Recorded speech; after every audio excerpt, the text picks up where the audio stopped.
Bien le bonjour, j'espère que vous allez bien. Soyez les bienvenus dans ce 3e épisode de l'Odyssée. Vous êtes bien sur la chaîne Le Nutriscope, une chaîne YouTube sur laquelle généralement je ne parle que de nutrition. Mais comme vous le savez peut-être, une fois par mois, une fois tous les 2 mois, je vous fais une petite vidéo pour vous expliquer un peu ce qui se passe derrière l'écran, pour vous raconter un petit peu mon quotidien d'entrepreneur. Au moment où je tourne cette vidéo, le 4e mois de vie de la société Le Nutriscope se termine et j'aimerais un petit peu déjà partager avec vous, faire déjà un premier bilan de ce que j'ai appris en tant qu'entrepreneur et vous donner 2 astuces qui, selon moi, peuvent vous aider à atteindre n'importe lequel de vos objectifs dans votre vie. Alors, la première chose dont je voulais parler, bien évidemment, si vous me suivez, vous le savez, c'est le passage aux plus de 100 000 abonnés sur YouTube. C'est complètement dingue parce qu'au 1er janvier 2024, il me semble que j'avais à peine 10 000 abonnés. Et là, aujourd'hui, je tourne cette vidéo le 11 mai 2024 et j'ai plus de 110 000 abonnés. Donc plus de 100 000 abonnés en 4 mois.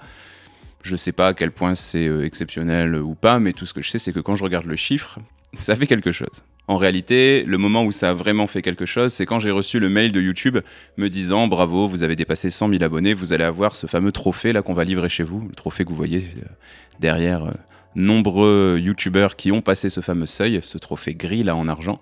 Et je sais pas, il y a eu comme une symbolique, puisque moi je passe quand même beaucoup de temps à regarder YouTube, à me dire que moi aussi j'allais faire partie un petit peu de ce club fermé des plus de 100 000.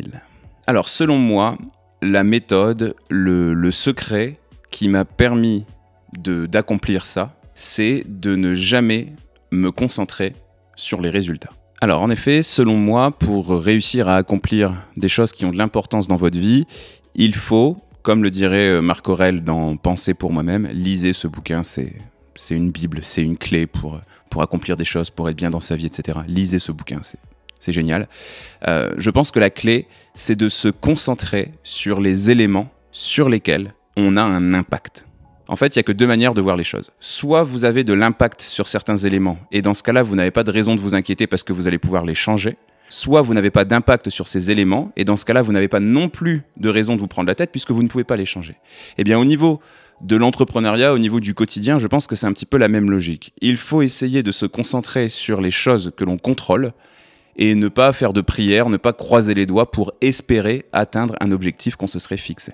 Concrètement, quand j'ai un patient qui me dit par exemple « moi j'aimerais perdre 10 kilos en 3 mois », je trouve pas ça logique. Pourquoi 10 kilos? Pourquoi pas 11? Pourquoi pas 12? Pourquoi pas 13? Et pourquoi en 3 mois? Pourquoi pas en 2,5? Pourquoi pas en 3,5? Et puis qu'est-ce qui se passe si on n'a pas atteint ce niveau-là, cible des 10 kilos en 3 mois? On est déçu, on a perdu du temps, on se remet complètement en question, on culpabilise.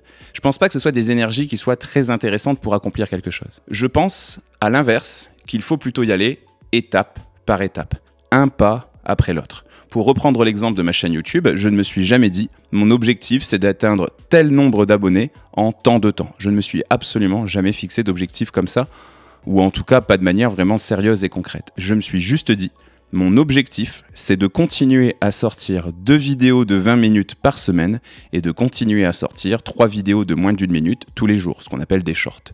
Voilà quel est mon objectif, c'est tout. Et la chose que je dois continuer à faire aujourd'hui, ce n'est pas de me reposer sur mes acquis maintenant que j'ai ces fameux 100 000 abonnés, mais de me dire comment est-ce que je peux continuer à avoir ce rythme de publication qui m'a mené ici, tout en gardant une qualité qui pourrait plaire maintenant, non plus à 100, non plus à 1000, non plus à 10 000, mais à 100 000 abonnés. Au niveau de la perte de poids, c'est un petit peu pareil. Votre objectif, c'est pas de faire des prières, c'est pas de faire des expectatives. Votre objectif, c'est de manger équilibré sur le repas qui va venir juste après. Et de faire votre sport tous les jours. Et puis de manger équilibré sur le repas d'après, puis encore d'après. Pas après pas. Victoire après victoire. On y va à son rythme, mais on fait les choses bien. Avant de te donner une autre astuce qui, selon moi, pourrait être utile pour accomplir n'importe quoi, j'aimerais revenir un petit peu du coup sur cet aspect, les fameux 100 000 abonnés, et ce que ça a changé autour de moi. Premièrement, bien évidemment, ça a mis beaucoup de visibilité sur le cabinet parce qu'avant de faire des réseaux sociaux, bien évidemment, je suis thérapeute, donc j'ai un cabinet de nutrition et le cabinet est archi rempli voilà, sur des mois et des mois en avance, donc ça c'est quand même plutôt cool, même si j'ai jamais eu trop besoin de publicité pour remplir le cabinet, puisque comme je vous l'ai déjà dit, depuis que je suis devenu entrepreneur, j'ai limité le nombre de consultations mensuelles à maximum 50 consultations par mois pour avoir le temps de bien me consacrer à l'entreprise. En parallèle de ça, c'est intéressant aussi parce que j'ai eu beaucoup de félicitations de la part de certains amis. Notamment ce week-end, on a fait une grosse fête et j'avais pas vu certains amis depuis longtemps. Et c'est vrai que ça fait chaud au cœur d'avoir aussi des félicitations pour ça, même si, selon moi, ça fait peut-être partie des choses pour lesquelles je mériterais presque moins de félicitations, quoi. Personnellement, j'étais beaucoup plus fier de moi quand je suis allé, par exemple, au Canada faire mon stage de recherche, quand j'ai réussi à perdre les kilos qui me pourrissaient la vie. Voilà, ce genre de choses un petit peu plus complexes à atteindre que cette chose-là où finalement il y a eu un petit peu de chance et de réussite, quoi, parce qu'il n'y avait rien qui me garantissait que j'arrive à atteindre ce fameux palier. Mais quelque chose qui est assez intéressant, c'est par rapport à mes proches, par rapport à ma famille, surtout par rapport à mes parents. Ça fait des années que je suis nutritionniste maintenant. Ça fait des années que je leur donne des conseils, ça fait des années qu'ils ne m'écoutent pas.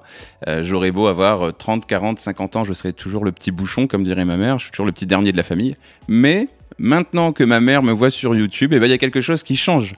Là où mes parents me posaient pas trop de questions au niveau de travail par le passé, là où il n'y avait pas trop de discussions autour de ça, de félicitations, d'impressions que je faisais des choses bien. Maintenant que ma mère me voit très souvent dans ses recommandations YouTube, il y a aussi quelque chose qui a changé à ce niveau-là. Et c'est encore une fois quelque chose d'intéressant, hein, à tous les âges finalement. Cette exposition sur les réseaux sociaux a un impact finalement, et on rejoint un petit peu cette notion d'influenceur, puisque finalement même sur ma mère, à qui j'ai donné des conseils pour perdre du poids toute ma vie, qui m'a pas toujours écouté, maintenant que j'ai un statut un peu plus mis en avant, statut un peu d'influenceur malgré moi, elle m'écoute nettement plus. Enfin bref, voilà, vraiment trop cool, très content pour ça. Même si, encore une fois, le but c'est de continuer et que c'est pas mon métier. Donc c'est une nouvelle pression, de nouveaux enjeux, un nouveau métier. Mais franchement, YouTube, j'adore ça, donc je compte pas m'arrêter là. Et puis ce qui est cool, c'est que je commence tout doucement à être de plus en plus hermétique aux insultes et aux critiques, même si on a vraiment très peu, hein. J'ai plus de 99,5% de likes sur mes vidéos. Mais cette unique personne sur 200 en moyenne était parfois très virulente. Mais bon, maintenant, j'ai plus du tout le temps de lire tous les commentaires de toute façon. Donc je suis nettement moins impacté par ça.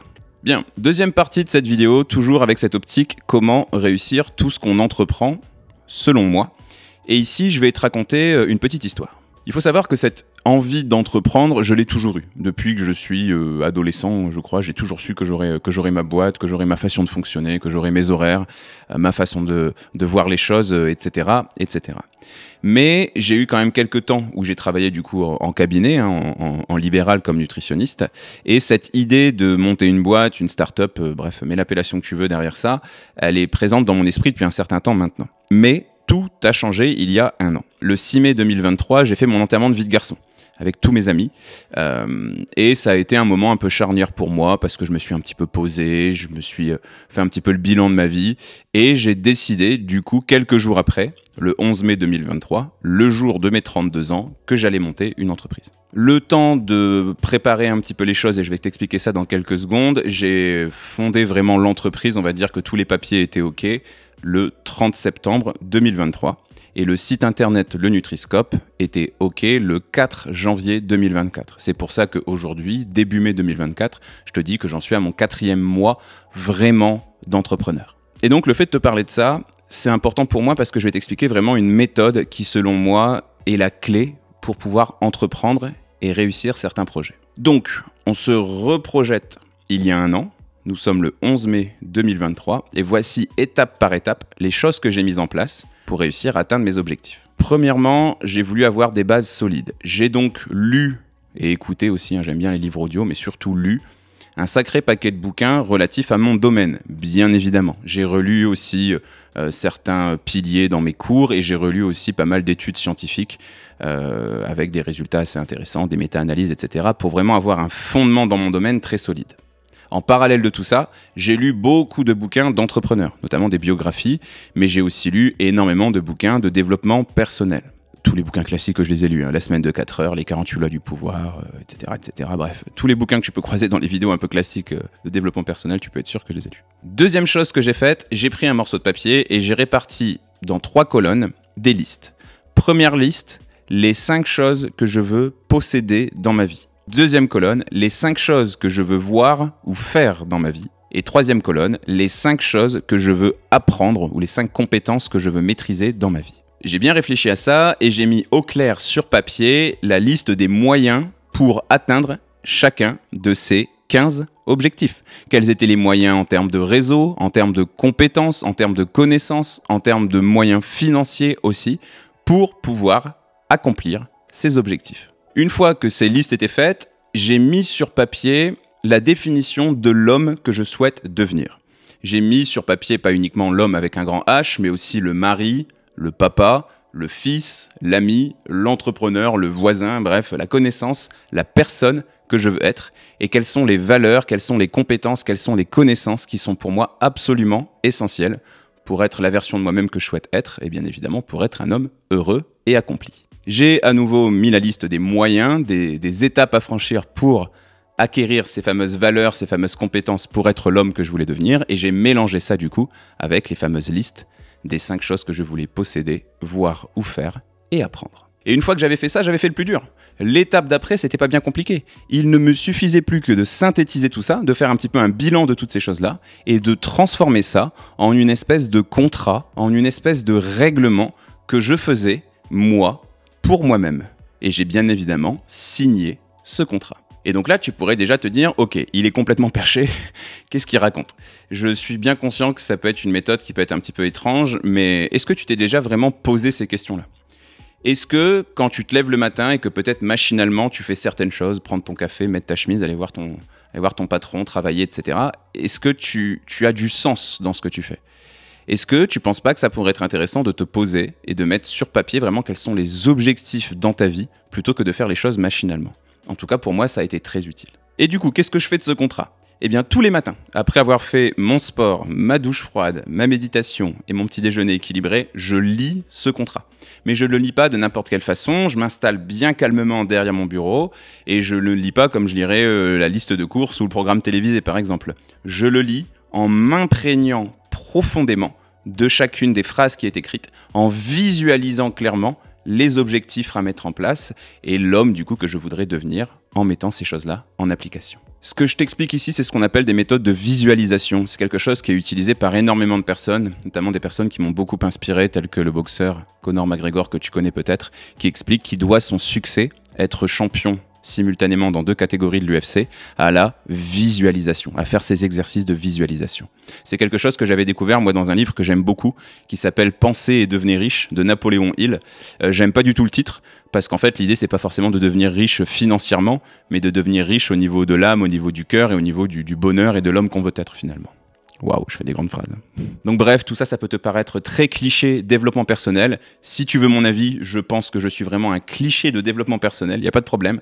Le sport au réveil, la méditation, les douches glacées, voilà, la visualisation, croire en soi, voilà. Mais tout ce que je peux te dire, c'est que ça m'a quand même permis d'accomplir de très nombreuses choses et je me sens vraiment très confiant, je me sens capable de relever à peu près n'importe quel challenge en ayant cet état d'esprit. Donc à vous de trouver votre méthode, à vous de prendre votre temps pour faire quelque chose qui vous ressemble si vous voulez accomplir des choses dans votre vie. L'important, je pense, c'est que vous preniez votre temps et que vous alliez chercher ces réponses-là dans des bouquins. Et moi, je terminerai par une citation qui dit qu'un être humain est séparé de l'atteinte de ses rêves par un nombre de pages qui lui reste à lire. C'est-à-dire que je pense que n'importe quelle réponse aux questions que vous pouvez vous poser derrière cet écran se trouve forcément dans un bouquin. Lisez, c'est important. Si cette vidéo elle t'a plu, bien qu'elle soit très différente de ce que je fais au quotidien, je t'invite à me mettre un petit like, à me le dire en commentaire et à t'abonner à la chaîne si c'est pas encore fait. Moi je te retrouve ici 2 fois par semaine et tous les jours sur tous mes autres réseaux sociaux. Salut!